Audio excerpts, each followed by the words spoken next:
Tonight, on Teasel House Tales, here we forsake surface chronology for an intertextual necromancy, a dissection of how arcane texts, forgotten philosophies, and esoteric currents weave through Coil's sonic grimoires, echoing the intellectual dread and psychological depths that define our tales at Teasel House.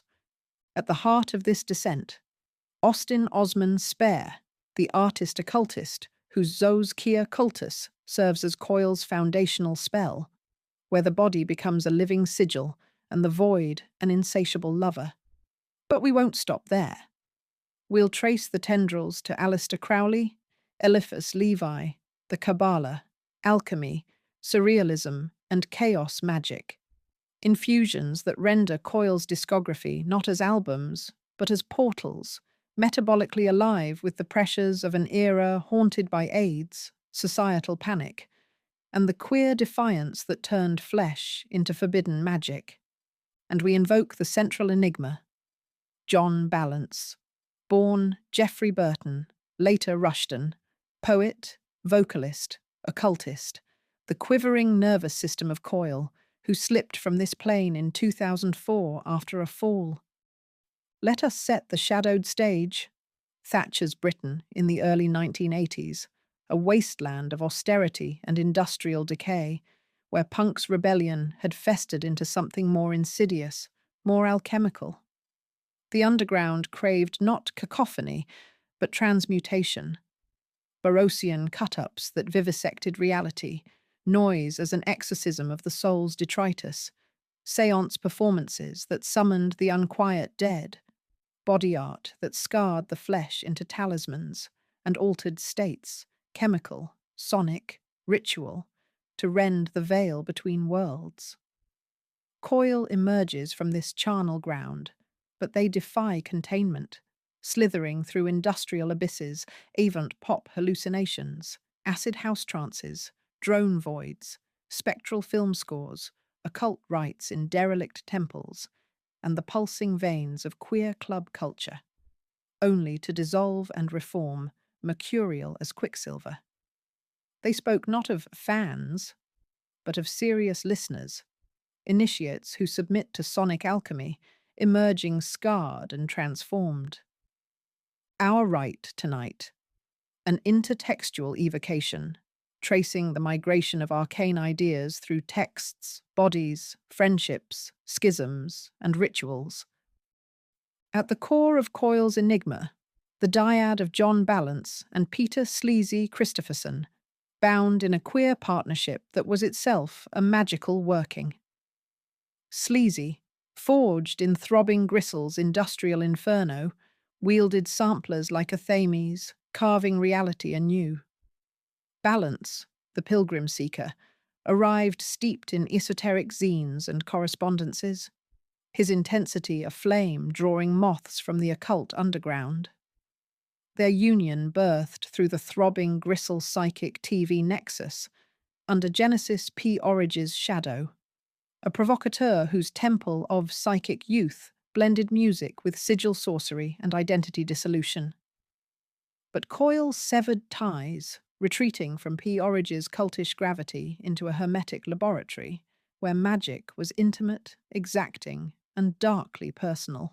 Coil coalesced in 1982 London, solidifying amid 1983 to 1984 schisms, overlapping with Kia, a fever dream project that casts the band's eternal shadow. Kia isn't mere nomenclature. It's an invocation of Osman Spare, the Edwardian occultist whose life was a tapestry of poverty, visionary art, and psycho-magic. Born in 1886 to a working-class family, Spare rejected the rigid theosophy and spiritualism of his era, forging a system rooted in the subconscious, desire, and the body as magical engine. Zos, as the carnal self, the flesh vessel pulsing with atavistic urges. Kia, as the atmospheric I, the boundless void beyond ego, a cosmic ether where will manifests unchecked.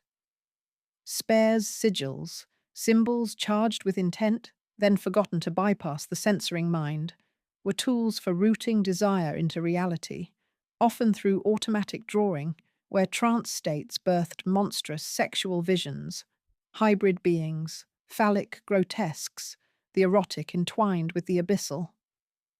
For Coil, spare wasn't adornment, he was method. Balance, in a 1985 letter interview, explicitly invoked spare alongside Levi, Crowley, and Kabbalah, systems mapping personal and cosmic circuits. Zos Kia, orbiting John Gosling with Balance and Christopherson's contributions, spanned 1982 to 1985. Its overlap with Coil in 1983, yielding live rights like Berlin Atonal and recordings on Transparent, raw evocations where sound became bodily technique. The Equinox event of June 21st, 1983, a mythic blur, billed but perhaps derailed, with Balance's partial manifestation lingering as law. Intertextually, Spare's current saturates Coil's oeuvre. Their music processes sound in homage to Spare's obscure mechanics, twisting, warping sonic content into sigils. Tracks like The Anal Staircase from Horse Rotorvator evoke Spare's sexual monstrosities, throbbing rhythms layered with moans, a ritual of profane union where desire charges the void. In scatology, alchemical motifs, feces as prima materia, transformation through decay, echo Spare's atavistic regressions, regressing to primal states for magical rebirth. Balance claimed psychic contact with Spare via sigils, infusing works like music to play in the dark with lunar drones that induce trance, the listener's body becoming Zos, the music Kia, a union dissolving self in ecstatic oblivion. Before we delve further into the web of influences, a note on our latest release. Valley vs. Vector, the second standalone in the Valley vs. Folk horror series, is available now through Teasel House. Set in Corvallis, Oregon, and Greenville, South Carolina, it follows nurse Ellis Horning's descent into a necrophilic communion with a sentient bacterial entity, exploring abjection and ecological mysticism. Find it at jahanisan.com for print and digital editions. But Coil's intertextual web spins wider, darker. Aleister Crowley, the great beast 666, looms large. His thelema, "Do what thou wilt shall be the whole of the law," pulses through Coil's defiance. Balance studied Crowley intensely, viewing him as a liberator of will.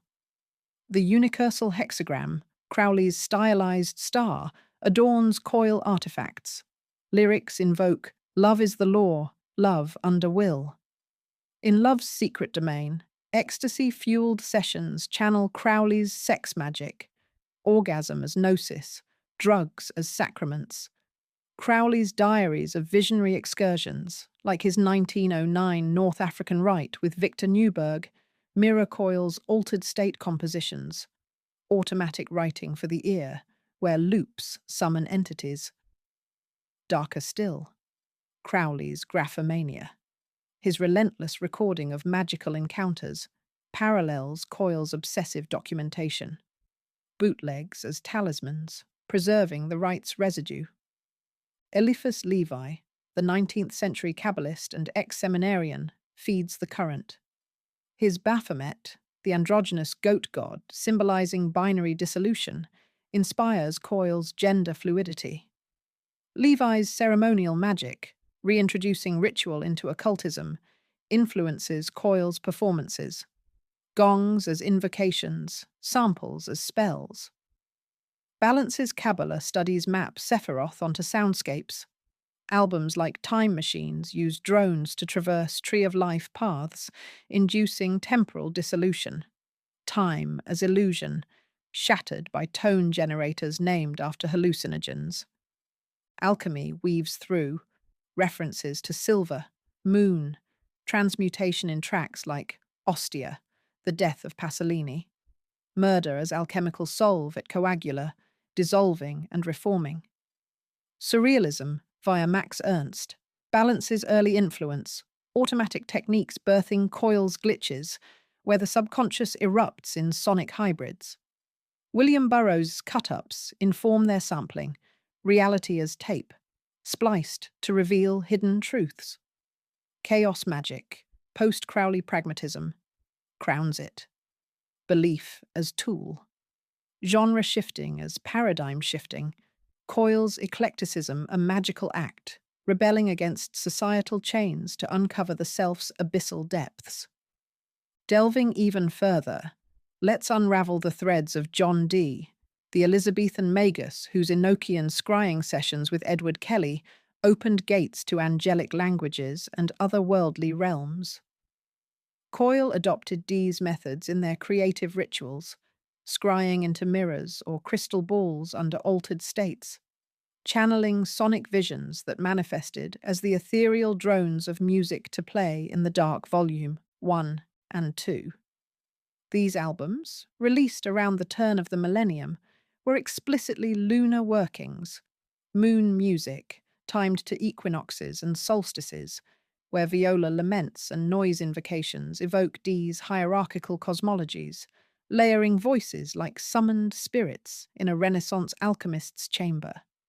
Balance spoke of treating music as pagan prophecy, and here, Dee's influence bleeds into their born-again paganism, a spirituality rooted in nature's cycles, rejecting Christian dogma for instinctual rites, as Christopherson once declared no sympathy for false prophets.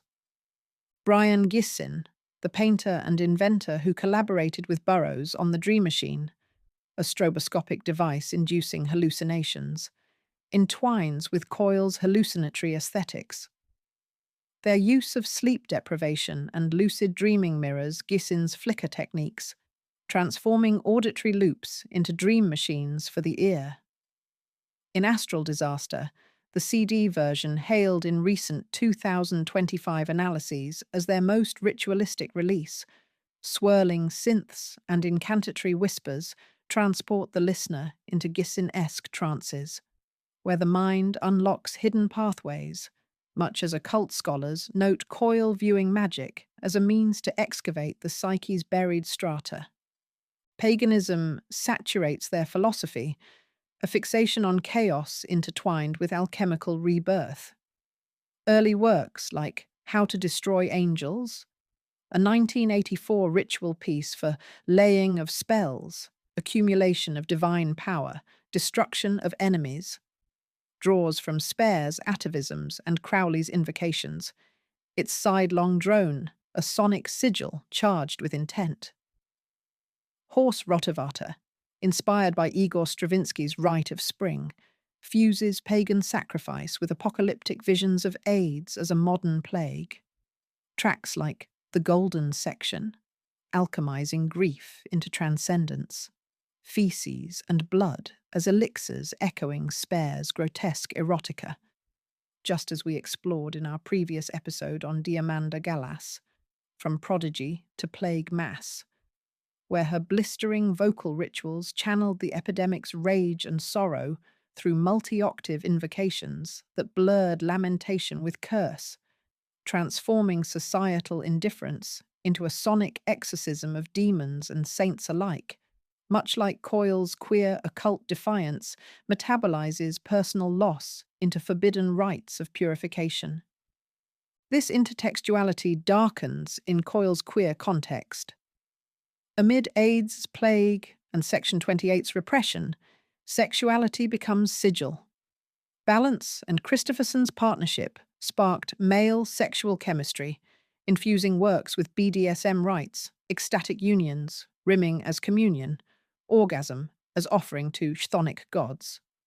P. Orridge's pandrogyny echoes here. Identity merger through surgery, mirrored in Coil's fluid forms. Balance's life, a modern mage's hagiography. Born 1962 in Mansfield, he devoured occult tomes young, corresponding with throbbing Gristle, immersing in industrial esoterica. Joining Psychic TV in 1982, he absorbed P. Orridge's chaos, but Coil became his grail. Collector of arcana, practitioner of sigils, He saw music as pagan prophecy, transforming pain into power, marginalization into divinity. His death. November 13th, 2004, a fall from a balcony in intoxication, fatal after 2 days. Not accident, but passage, a sigil completed, echoing Spare's atavistic regressions into the void. Legacy, an unbound grimoire. Discography influences ambient abysses, industrial tempests, experimental voids, 9-inch nails, or tecre. But esoterically, queer occultism for the outcast sound as sorcery against the mundane. Devotees ritualize tracks, sigilize lyrics, treat echoes as invocations.